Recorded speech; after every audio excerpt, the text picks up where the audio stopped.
From the high rises of Toronto to the heart of Nova Scotia's northern shore, welcome, dear viewers, to the inspiring journey of Jason and Tarsila.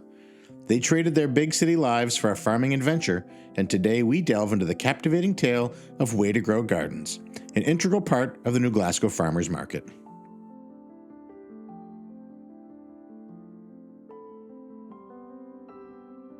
We met online 13 years ago. In Toronto.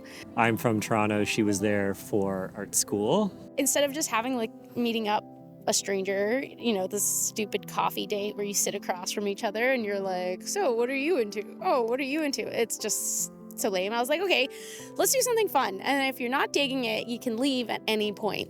Our first date was very memorable. It was in December. We met up and we went and bought a scrawny little Christmas tree, in a pot, and then spent half the day carrying it around town, looking for lights, ornaments, all that stuff for the tree, and then decorated it. We hung out for 12 hours, and then, Wow. Yeah, our first date was 12 hours long. We just didn't want to stop hanging out with each other. Yeah, we were both just living in the city. She was finishing school, and then I had just finished school, just working regular city type jobs. Yeah. And not enjoying it. Yep.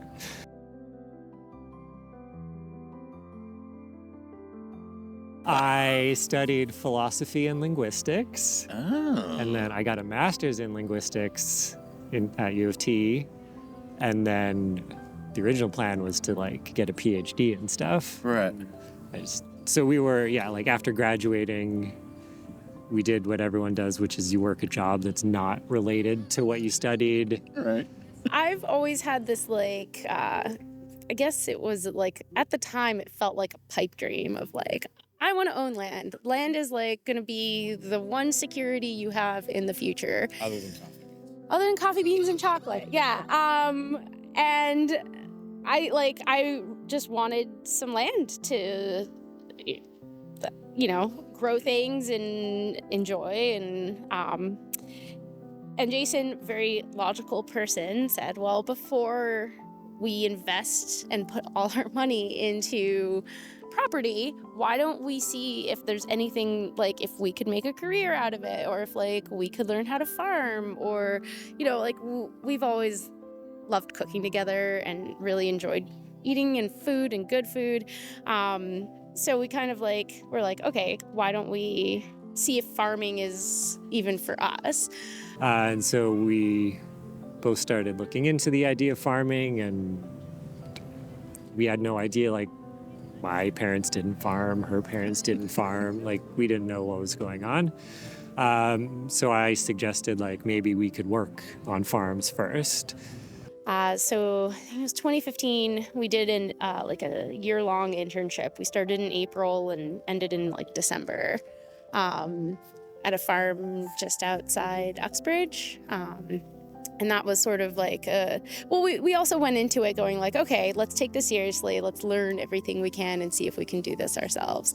You live there full time, you work full time, do markets, learn all about, you see the whole process. It was also sort of a training thing, so we got behind the scene things how do you do crop planning, all those different things his soil management regime and stuff like that. Was there an anchor? Did you keep your apartment, keep all your stuff? No. Or was it let's get rid of it all, let's go figure this out? Yeah, pretty much. We packed it all up, put it in storage. We packed up our essentials and our cat, and then we lived in a rundown prowler for a year. With mosquitoes and leaks and it was an adventure for sure. Yeah, so we apprenticed. We had our own much smaller farm for 2 years in Stouffville, doing Toronto Farmers Market, while also working on other people's farms. Right.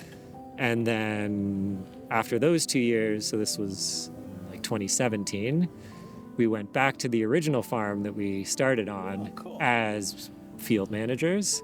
And then we found where we are now, which is in Ardness, like kind of near Lismore, Airseg, at the end of 2019.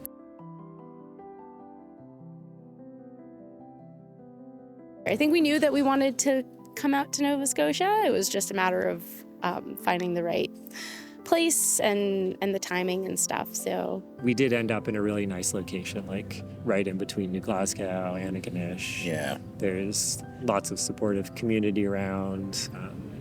So you don't just do the market here, you do a market as well on Friday, correct? Yeah, it's not a farmer's market, it's just our farm stand. Okay. So it's just us. We set up outside of the Lismore Community Hall. Okay. It's a lot of locals, and there's a lot of campgrounds and cottages and stuff in the area, so it gets pretty full during the summer.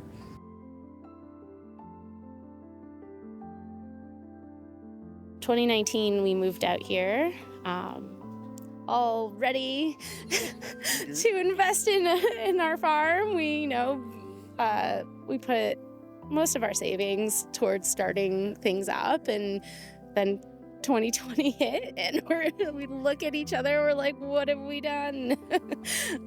That's wild. I never really thought of that. So, And then the market closed. pretty much. It was like, all right, let's start our farm business, and then it's like pandemic. So it was a little bit of a rough start for us, but I think luckily the market has been amazing. They transitioned to online, and so that allowed us to keep growing. What are some of the challenges of being in a tent? The rain isn't so bad, but when you get 50 plus mils, it's not great. The wind, I think, is our biggest challenge with the tent.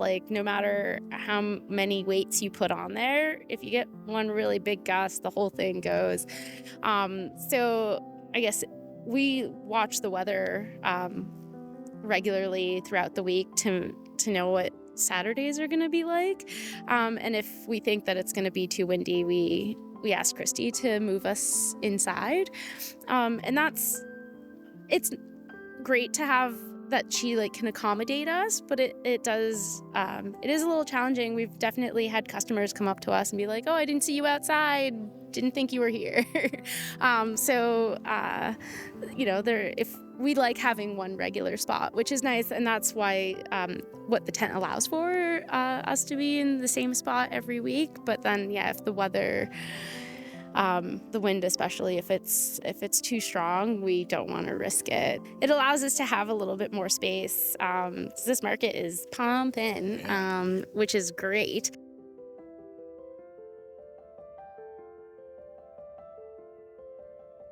There is something nice about being outside. It feels very farmer's market-y. Right.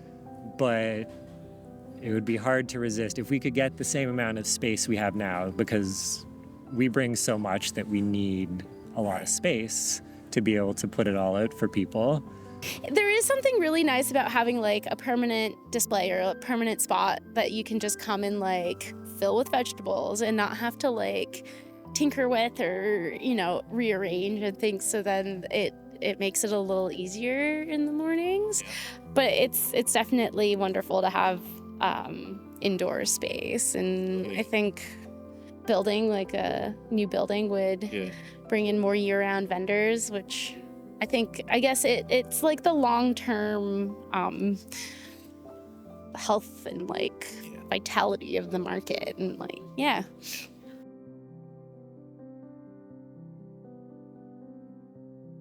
I do this thing every week. I take out cash from our cash box and spend it with vendors. So I have an amount that I take out every week, and I spend it with different vendors at market, because it's important to support other makers and bakers. And so all our baked goods we get at market. We don't buy baked goods at the supermarket. And then occasionally I'll treat myself to crafty, cool things. Like my earrings are from Market, my bracelets from Market. My skirt is actually from a vendor here.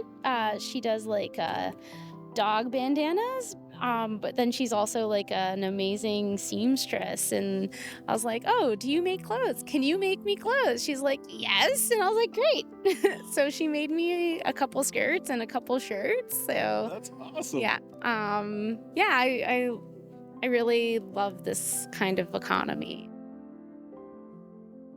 And there you have it, the inspiring tale of Way to Grow Gardens, where love and a passion for farming have blossomed into a thriving business. Their commitment to community and local vendors reflects the true spirit of the New Glasgow Farmers Market. I think like our first week there, or a couple weeks in, and the day before we had spent it spreading compost by hand with a wheelbarrow and just like exhausted. Like I woke up the next day and I was just freaking exhausted. And I was having breakfast. We were all just having breakfast in the living room, and I think somebody had put some kind of like jazz on. I was exhausted and I just started crying, like just tears just rolling down my eyes. I don't think I've ever felt as happy. Like it was this like, I'm tired, this like sucks. But I don't think I ever felt as like content in that moment of like, okay, this is what we want. Like, at least for me, I'm sure Jason had a different realization. But this was like, this is what I want to do. This feels right. If you've enjoyed this story, please don't forget to like, share, and subscribe to our channel for more incredible stories of determination, growth, and the pursuit of dreams.